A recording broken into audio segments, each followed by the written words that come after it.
Miss Universe has survived scandals for decades: politics, favoritism, ownership changes, accusations of unfair judging. But what's happening right now? This is on another level. This isn't just fan speculation anymore. This time, the accusations are coming from the inside, from the people who were sitting at the judges' table. And two judges didn't just complain privately, they walked out. One of them is preparing to sue. Let's start with Omar Harfouch, a Lebanese French composer, respected, well-known, not some random blogger making noise. He was one of the 8 official Miss Universe judges this year in Bangkok, and out of nowhere, he steps down and says the entire selection process was compromised. According to him, there was a secret vote. And not from the judges you see on stage. He claims a group outside the official panel voted on the top 30 contestants before the judges could even meet them. His words, he was used as a public stamp of credibility, while decisions were already made behind closed doors. He also says one member of that unofficial group had a romantic relationship with a contestant. So according to him, the top 30 wasn't based on scoring, performance, interviews, but on connections.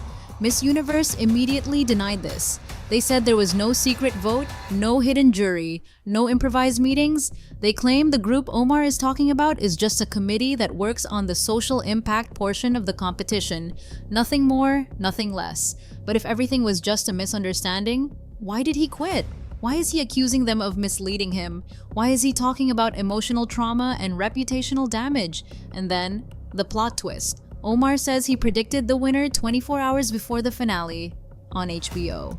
He claims he already knew Miss Mexico, Fatima Bosch, would win, not because of her performance, not because of her interview, but because, according to him, Miss Universe co-owner Raul Rocha is in business with her father. He even says Rocha personally approached him in Dubai and told him, "Vote for Fatima, it will be good for our business." This is where fans lost it. Not only is he saying the pageant was rigged, he's saying the outcome was decided for business deals, and he's not backing down. He says he has evidence and that everything will be shown in an HBO special in 2026, meaning this is only the beginning. And if you think that's shocking, remember this.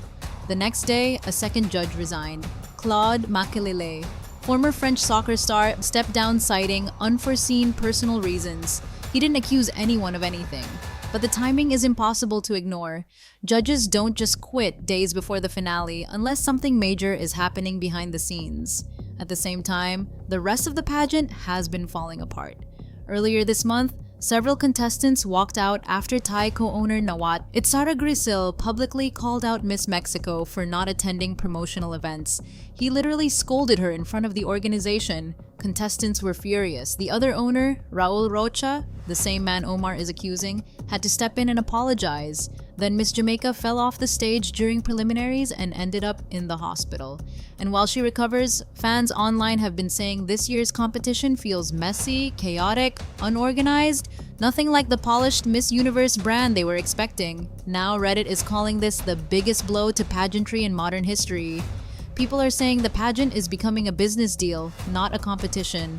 Others are even calling for the entire scoring system to be released publicly, just to prove nothing shady happened.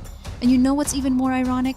Miss Universe has been fighting for years to improve its reputation, allowing married women to compete, mothers, older contestants, trying to modernize the brand, trying to distance itself from the Trump-era scandals, the harassment accusations, the rigging rumors that have followed it for decades. But now, a judge is claiming the entire top 30 was chosen in advance. The winner was allegedly negotiated, and 2 judges walked out instead of staying silent. Whether Omar Harfouch is telling the truth or not, whether Miss Universe denies it or not, one thing is clear: the trust is broken.